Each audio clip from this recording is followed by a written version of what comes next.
नमस्कार दोस्तों, बहुत बहुत अभिनंदन है आप सभी मित्रों का दिव्य सृजन स्पिरिचुअल के प्रातः 7 बजे कथाओं की श्रृंखला में। दोस्तों, आज के गर्भ पुराण के प्रसंग में हम जानेंगे कि जीव की गर्भावस्था का दुख कैसा होता है। गर्भ में पूर्व जन्मों के ज्ञान की स्मृति यानी जो उसके पहले के जन्मों का डाटा कलेक्टेड होता है वो कैसे बना रहता है। जीव द्वारा भगवान से अब आगे दुष्कर्म ना करने की वो प्रतिज्ञा किस प्रकार से लेता है और गर्भावास से बाहर आते ही वो इस दुनिया की माया द्वारा मोहित किस प्रकार से हो जाता है और गर्भावस्था की जो प्रतिज्ञा होती है उसको वो भूल दे जाता है। गरुड़ जी पूछते हैं कि हे केशव, नरक से आया हुआ जीव माता के गर्भ में कैसे उत्पन्न होता है, वो गर्भावास आदि के दुख को जिस प्रकार भोगता है वह सब मुझे बताइए। तो भगवान विष्णु कहते हैं, स्त्री और पुरुष इनके संयोग से वीर और रज के स्थिर हो जाने पर जैसे मनुष्य की उत्पत्ति होती है उसे मैं तुम्हें कहूँगा। ऋतु काल में आरंभ के 3 दिनों तक इंद्र को लगी ब्रह्म हत्या का चतुर्थांश रजस्वला स्त्रियों में रहता है, चौथा अंश रजस्वला स्त्रियों में रहता है। उस ऋतुकाल में उसके मध्य में किए गए गर्भाधान के फलस्वरूप पापात्माओं के देह की उत्पत्ति होती है। रजस्वला स्त्री प्रथम दिन चांडाली, दूसरे दिन ब्रह्मघातिनी और तीसरे दिन रज की धोबिन कहलाती है। तदनुसार उनमें स्पर्श दोष रहता है। नरक से आए हुए प्राणियों की ये 3 माताएं होती हैं। दैव की प्रेरणा से कर्मनिरोधी के शरीर प्राप्त करने के लिए प्राणी पुरुष के वीर्य कर्ण का आश्रय लेकर स्त्री के उदर में प्रविष्ट होता है, उसके पेट में जाता है। एक रात्रि में वह शुक्राणु कलल के रूप में, 5 रात्रि में बुदबुदे के रूप में, 10 दिन में बेर के रूप में और उसके बाद मांसपेशियों से युक्त अंडाकार हो जाता है। 1 मास में 1 महीने में सिर, 2 महीने में बाजू और शरीर के बाकी सारे अंग, तीसरे महीने में नाखून, लोम, अस्थि, चर्म और लिंग बोधक छिद्र उत्पन्न होते हैं। चौथे महीने में रस, रक्त, मांस, मेदा, अस्थि, मज्जा और शुक्र, ये 7 धातुएं और 5वें मास में भूख प्यास पैदा होती है। 6ठे महीने में जरायु में लिपटा हुआ वो जीव माता की दाहिनी दुर्गंध युक्त कोख में घूमता है और माता के द्वारा खाए पिए अन्नादि से बड़े हुए धातुओं वाला वह जंतु विष्ठा मूत्र के दुर्गंध गड्ढे रूप गर्भाशय में सोता है। वहाँ गर्भस्थ क्षुधित कृमियों के द्वारा उसके सुकुमार अंग प्रतिक्षण बार बार काटे जाते हैं, जिससे अत्यधिक क्लेश होने के कारण वह जीव मूर्छित हो जाता है। माता के द्वारा खाए हुए कड़वे, तीखे, गर्म, नमकीन, रूखे तथा खट्टे पदार्थों के अति उद्वेजक संस्पर्श से उसके समूचे अंग में वेदना होती है और जरायु झिल्ली से लिपटा हुआ वह जीव आंतों द्वारा बाहर से ढका रहता है। उसकी पीठ और गर्दन कुंडलाकार होती है। इस प्रकार अपने अंगों से चेष्टा करने में असमर्थ होकर वह जीव पिंजरे में स्थित पक्षी की तरह माता की कुक्षी में अपने सिर को दबाए हुए पड़ा रहता है।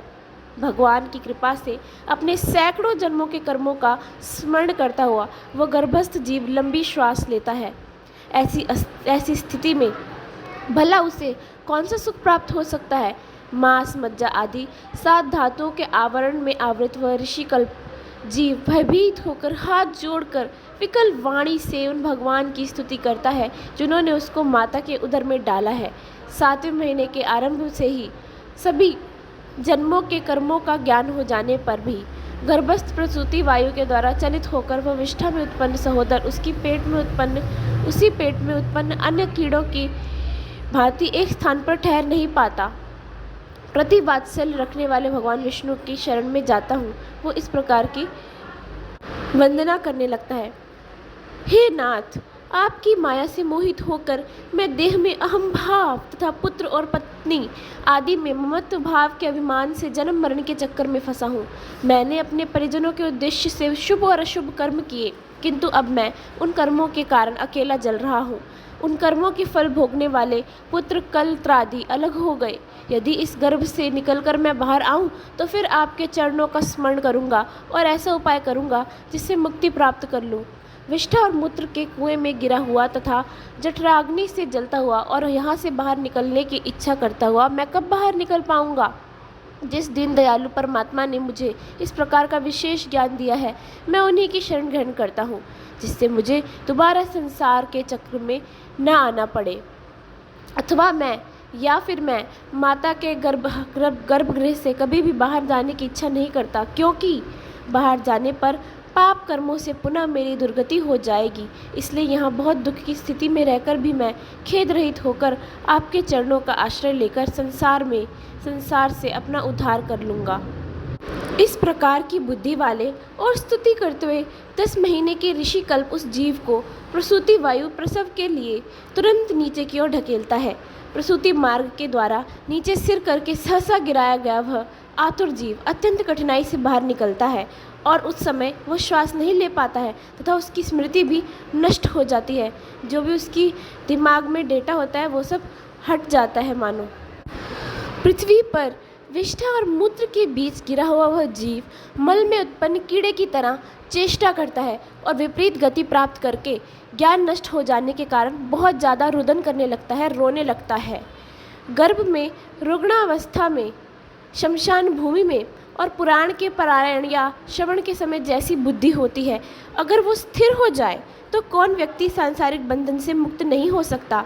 कर्म भोग के अनंतर जीव जब गर्भ से बाहर आता है तब उसी समय वैष्णवी माया उस पुरुष को मोहित कर देती है। उस समय माया के स्पर्श से वह जीव विवश होकर कुछ बोल नहीं पाता, प्रत्युत शैशवादी अवस्था में होने वाले दुखों को पराधीन की भांति भोगता है। उसका पोषण करने वाले लोग उसकी इच्छाओं को जान नहीं पाते, इसलिए प्रत्याख्यात करने में असमर्थ होने के कारण वह अन्य विपरीत स्थिति को प्राप्त हो जाता है। स्वेदज जीवों से दूषित और विष्ठा मूत्र से अपवित्र शैया पर सुलाए जाने के कारण अपने अंगों को खुजलाने में, आसन से उठने में तथा अन्य चेष्टाओं को करने में वह असमर्थ रहता है। जैसे एक कृमि दूसरे कृमियों को काटते हैं, उसी तरह ज्ञान शून्य और रोते हुए उस शिशु की कोमल त्वचा को डांस, मच्छर और खटमल आदि जंतु व्यथित करते हैं। इस प्रकार शैशवावस्था का दुख भोग कर वह पौगंडावस्था में भी दुख ही भोगता है।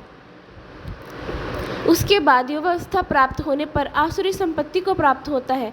तब वह दुर्व्यसनों में आसक्त होकर नीच पुरुषों के साथ संबंध बनाता है और वह काम लंपट प्राणी, शास्त्र और सत्पुरुषों से द्वेष करता है। भगवान की माया रूपी स्त्री को देखकर वह अजितेंद्रिय पुरुष उसकी भाव भंगिमा से प्रलोभित होकर महामोह रूप अंध में उसी प्रकार गिर पड़ता है जिस प्रकार अग्नि में पतिंगा, हिरन, हाथी, पतिंगा, भौरा और मछली, ये पांचों क्रमशः शब्द, स्पर्श, रूप, गंध तथा रस, इन 5 विषयों में एक में आसक्ति होने के कारण ही मारे जाते हैं। फिर एक प्रमादी व्यक्ति जो 5 इंद्रियों से 5 विषयों का भोग करता है, वह क्यों नहीं मारा जाएगा। अभीप्सित वस्तु की अप्राप्ति की स्थिति में अज्ञान के कारण ही क्रोध हो आता है और शोक को प्राप्त व्यक्ति देह के साथ ही बढ़ने वाले अभिमान तथा क्रोध के कारण वह कामी व्यक्ति स्वयं अपने नाश हेतु दूसरे कामों से शत्रुता कर लेता है। मतलब दूसरे जो कामी होते हैं उनसे शत्रुता कर लेता है। इस प्रकार अधिक बलशाली अन्य कामी जनों के द्वारा वह वैसे ही मारा जाता है जैसे किसी बलवान हाथी से दूसरा हाथी। इस प्रकार जो मूर्ख अत्यंत दुर्लभ मानव जीवन को विषयासक्ति के कारण व्यर्थ में नष्ट कर लेता है, उससे बढ़कर पापी और कौन होगा। सैकड़ों योनियों को पार करके पृथ्वी पर दुर्लभ मानव योनि प्राप्त होती है। मानव शरीर प्राप्त होने पर भी जो द्विजत्व की प्राप्ति उससे भी अधिक दुर्लभ है। अति दुर्लभ द्विजत्व को प्राप्त कर जो व्यक्ति द्विजत्व की रक्षा के लिए अपेक्षित धर्म कर्मानुष्ठान नहीं करता, सिर्फ इंद्रियों की तृप्ति में ही प्रयत्नशील रहता है, उसके हाथ में आया हुआ अमृत स्वरूप वह अवसर उसके प्रमाद से नष्ट हो जाता है। इसके बाद वृद्धावस्था को प्राप्त करके महान व्याधियों से व्याकुल होकर मृत्यु को प्राप्त करके वह दोबारा महान दुखपूर्व नरक में जाता है। इस तरह जन्म मरण के हेतुभूत कर्म पाशों से बंधे हुए वे पापी मेरी माया से मोहित होकर कभी भी वैराग्य को प्राप्त नहीं करते।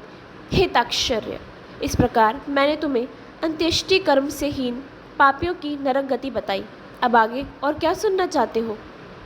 तो दोस्तों, इसी के साथ मैं अपनी वाणी को आज यहाँ विराम देती हूँ। कल फिर हम मिलेंगे प्रातः 7 बजे कथाओं की श्रृंखला में। तब तक के लिए आप सभी को बहुत बहुत धन्यवाद।